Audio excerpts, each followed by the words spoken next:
Getting a little vortex. I know, right?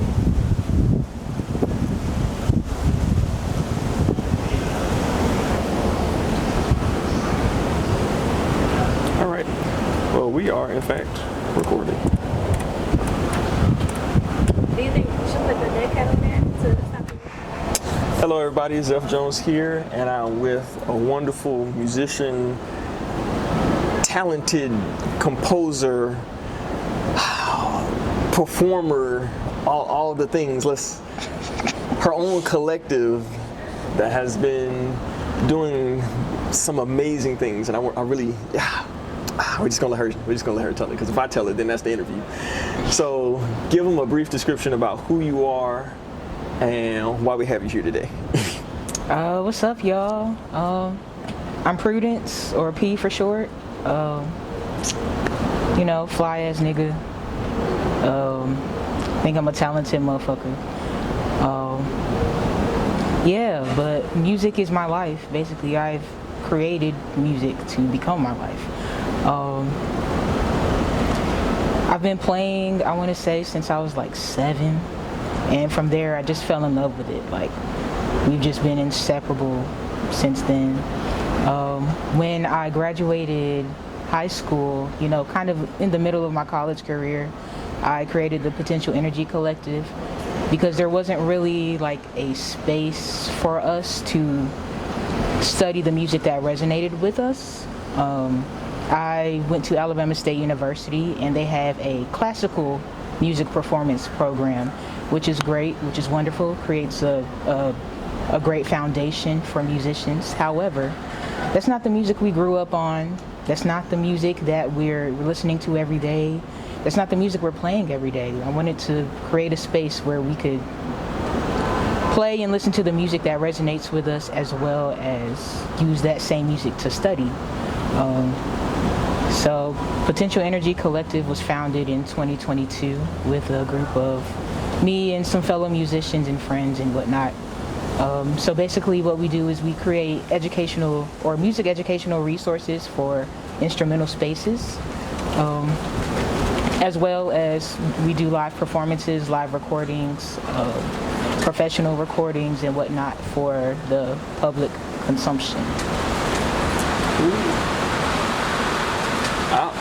Looks like, yeah, we're gonna take that one in.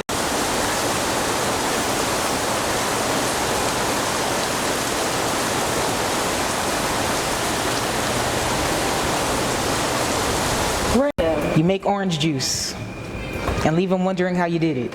Okay, good. I like that one. I like that. That works for me. Yeah. I prefer lemonade. Oh, okay. Cool. Well, we got lemonade too. We got lemon and orange juice. Orange egg. Yeah. Orange egg. Boy, yeah, they don't pay cameramen enough. This shit. God, dog, this. His calves burning. Right, keeping it stable. Okay. We get in here in this house. So, tell me a little bit more about you as the performer, because that's how I met you, right? And I can't remember what my first instance of you playing bass was, but what I definitely remember is that, wait, we say we can cuss on here, right? Sure. Okay, I was like, ooh, shit, because the feeling behind how you played was what drew my attention. So give us a little bit more about you as a performer, why, how you really got started in that. Well, I started playing keys when I was about 7. My dad had this old like Casio keyboard, like just tucked away somewhere, and I found it. And when I tell you it was old, like it was really old. But I started playing on there, and then when I went to school, my music teacher had a upright piano in her room, and so sometimes I would like sneak off and try and play it, or I'd stay like late after class to try and get some time in on a real piano. Eventually the keyboard broke, got to middle school, started playing bass. I think I remember we were all choosing instruments, and I thought all the other instruments were boring. I was like, ew, like French horn, the fuck? But, you know, I was like, this one girl in my class was like, I want to play bass. And I was like, oh, well, I want to play bass too. And that's how I picked bass up. I picked up guitar because my younger sister asked for a guitar for Christmas and ended up not wanting to play it anymore. So that's how I started playing guitar. Started playing, oh my God, I started playing trombone in high school. My older brother had a trombone he used to play in middle school, and he just kind of put it down, and I picked it up. So, and that's kind of, I really want to say that was like my turning point, because when I got into marching band, that like opened up a whole new world for me. As far as like just arranging and learning how different instruments sound together. I started arranging the music for my high school marching band, I think my junior year, and I've just been arranging ever since. I did marching band in high school. I did jazz band in high school. I did jazz band in high school, and then I still did it when I got to college as well. And so I think once I just realized how to make different instruments sound a certain type of way when they're playing together, that kind of just, that was like, okay, this is what I want to do, you know. As far as like performing, I don't ever think I really wanted to perform necessarily. I think I just liked making music. That's an interesting take, because I wouldn't have imagined that in all the things that I've seen you perform in. It doesn't. Right, that's wild, because I perform on like a whole bunch of instruments, but I don't know. I never saw myself as a performer. But I think once I got to college and I saw that, you know, how certain music affected the moods and the attitudes and just the atmosphere, you know, I was like, okay, well, maybe, you know, performing could be my thing as well, because I like when music makes people feel good. Yeah. So let me ask you this. What is your ideal or like favorite genre, right? Something that like you guarantee that you're going to get the mood that you want out of listening to that? Neo soul. Neo soul? Yeah. No questions about it. That was easy. Yeah. Neo soul, but a close second will be like jazz or R&B. I think that's like my genre identity would be neo soul, jazz, and R&B. That's all jazz, R&B. Yeah. The quintessential three. Yeah. Absolutely. Yeah. So, give me some of the. Well, I guess we can do this in two parts. Give me some of the inspirations for you, right, musically, and then if you can, tell me the song or the performance that comes with that. Okay. Well, as an instrumentalist / performer, I think my inspirations definitely her, or you know, back in the day she used to go by Gabby Wilson. I used to watch her on Disney, and I was like, oh, she plays bass. I want to be like her. Wait, hold on. Yes, Gabby Wilson. Spin the block on that one, because what? Her real name is Gabby Wilson. She was on this thing called The Next Big Thing on Disney, Radio Disney. American Idol, I think. Was it American Idol? Oh, I don't know. One of them shows. Oh, I didn't know that. Okay, okay. But yeah, I was like, yeah, I fuck with her, you know. And she plays bass, she plays guitar, keys, she can sing. Like, I was like, that's my inspiration. And then Alicia Keys when I was really younger, because you know I love an instrumentalist. Who else? D'Angelo. Yeah. D'Angelo, that's my nigga. Like. Yeah. Yeah, I fuck with D'Angelo. I've been studying him for the past few years, just trying to get through the entire discography, you know, and see, you know, how his musicianship has developed over the years. Now, as far as like composing and arranging, my inspirations are definitely like Snarky Puppy, Robert Glasper, Adam Blackstone. Yeah. But yeah, who else? I've watched like a lot of their like live stuff. I think I was introduced to Snarky Puppy when I got to college, because the trombones had this fanfare called Thing of Gold. And I was like, is this a real song? And they were like, yeah, go listen to it. And whew, that shit was crazy. Like, I love all their stuff. And then it was one more band I can't think of.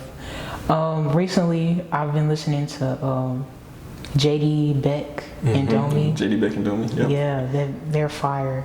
But yeah, those are really my inspirations right now. Now, I want to give you this, and we haven't done this in the interviews that we've done so far. If you like those, go check out Butcher Brown. Oh, I know Butcher Brown. Okay, yes. I fuck with Butcher Brown. They did this rendition of, what the fuck is it called? I don't know, but everything they play is like fire, and they put like a modern twist on it. So it's like, they take like a older song or an older piece or something. It sounds like it just came out. So that's what I really like about them. So how does that have an effect on how you think through composition, through arrangement, and the music that you produce? Because I know you got some songs out, and I definitely want you to mention that. Well, I'm definitely still learning. I did just come out with Mint like a year ago. Mint is a part of a bigger jazz suite called Seasoning. Seasoning is a project we've been working on. It's a jazz suite / docu-series.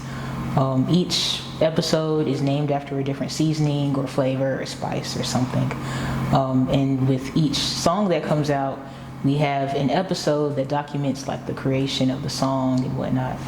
So I think that's really cool. As far as like the instrumentation and like the arrangement and composition, hold on.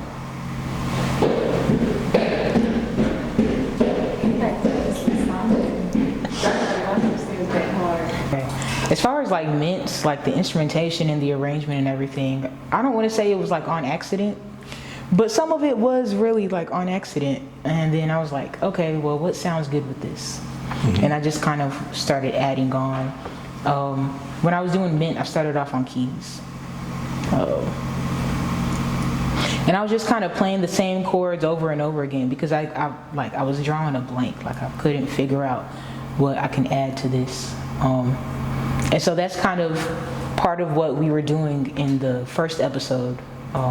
Just the experimentation. Yeah. I think once I got like some different people involved and like had a different ear and some different musicians kind of, have their input on it, it was like, oh, okay, this is what I can do with it.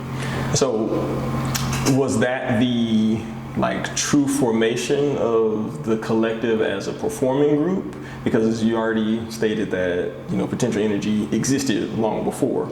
Yeah, so Potential Energy and Ptntlnrgy Collective are actually two separate artists. Okay. Potential Energy Collective is a project that came out of Potential Energy. Gotcha. And then Seasoning is a project within a project. Gotcha, so, okay. See, I didn't know that. Yeah. Potential Energy is just me as a musician and a performer, and I do have music coming out soon. Hey. So be on the lookout for that. But Potential Energy Collective is a project from Potential Energy that puts out music and music education resources and multimedia resources and whatnot.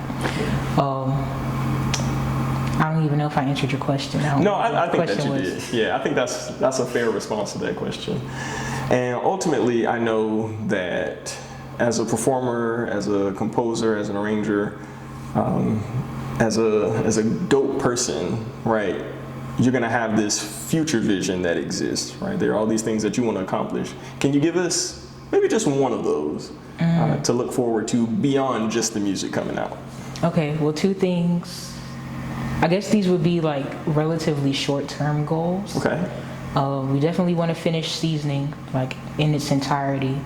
As far as like the composition, that's complete, that's done.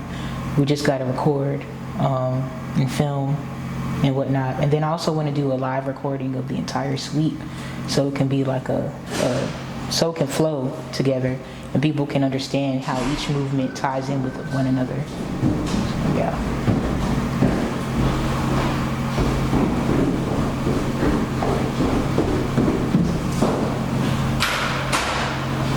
Like this. Well, I use the door and closing as the. So yeah, the finishing the seasoning, yeah, and then doing the full scope of that recording. Yeah. All right. That's impressive. Yeah, I have other ideas coming up, but nothing too soon. Yeah, you don't want to bring too much out the vault just yet. Right. Give us a chance to kind of work through what you're what you're putting out. And so, if there's one thing that you want to leave the people with, whether it's from advice, whether it's a concept that they should go try, telling them, hey, check these things out, and then after that, let us know where we can find you. Yeah, sure. So a few things that I've been kind of reminding myself of lately. Just keep going. We got to keep going, even when it feels like you're stagnant. You might think that you're stagnant, but other people could be looking at you, and thinking like, damn, like they got a lot of shit going. Yeah, just keep going, keep progressing, perseverance, and then also don't compete with other people. Just compete with your past self. If you do something, or if you accomplish something better than what you did the day before, that's cool. You're not always in competition with other musicians or just other people in general, other creatives around you. You're in competition with yourself. You can find me on all social media platforms at Ptntlnrgy, no vowels, so that's Ptntlnrgy. Yeah, Ptntlnrgy. Smooth. Yeah. Oh, yeah, that's a question. Oh, go ahead. Yeah, what's up? I'm sorry. Okay, so two things. You said that the collective had resources that y'all are, offering as far as education and stuff like that. Can you tell us a little bit more about that? I can. So seasoning is also an educational resource. So once all the recording is done and all the filming is done, we're going to have theory segments built into each episode. And so it's basically going to turn into an educational technology resource where students can log in and just study different curriculum, based on the music theory that was done in the video and whatnot. There will also be, scores available of each movement. So if a music educator wants to use it in their classroom, they'll have the scores. The students can study and play the music by reading the music. So, it also works for, instrumental classrooms as well. But, still in the works. Take your time. Yeah. Okay, so one more question. A two-part question. What is something that you need from your community, and what is something that you can offer to them? We need more people to just invest in their music programs. That's really all it is. More people need to invest in their music programs. And I hate to go off topic, but everything is not about sports. It's not all athletic. That's not the only avenue that Black people can use to be successful, right? We can go through other avenues. We can do arts. We can do music. We can do STEM. We just need to invest in other programs in our schools besides athletics. And tell them your credentials as to why. I'm also a music educator. I just finished my first year teaching elementary music. Okay. So that was very exciting. Shout out. Yeah. What school? Johnson Elementary. Okay. Yeah. Bet. And then, so that's something that you need from your community. And then what is something that you can give? I teach lessons. Sometimes I charge, sometimes I don't. It just depends on how bad you want it, But yeah, I'm always willing to teach. I'm always willing to give advice. I teach bass lessons, piano lessons. I'm starting to teach guitar lessons, low brass lessons. So if you're looking for any of those, hit me up. Cool. All right, that works. And the camera's about to die. Thank you so much. Zeph Jones here. I want to say thank you for watching Creator Arts Talks. This is a series where we're going deep dive into who the artists are, what they do, how they do the things, where they are in their life journey. And we want to say thank you, number one, if you have watched our recent videos. Number two, we want to say thank you for being new to the channel. Please make sure that you subscribe, send us more people that we can interview. And if you would like to be interviewed, we've got all of that wonderful stuff in our links below, the description down there, that box, that thing, right, where you can check that out. Also, you feel free to go to our website, www.thinkallbeall.com, which some of the stuff is there, and www.letemspeak.org, right? For those of you who want to sponsor, just email us, hit us up. We're always looking for individuals that'll help us, or organizations that'll help us continue this journey. We want to make sure that we reach as many artists, that we reach as many creatives, that we reach as many businesses as we can to share our love of the story of arts and the mission that we're on. So if you want to be a part of any of this, you want to see more videos, you want to check out more of the things, follow us on YouTube, subscribe on YouTube, follow us on Instagram, which all that stuff will be linked there too, and be a part of the journey. Peace.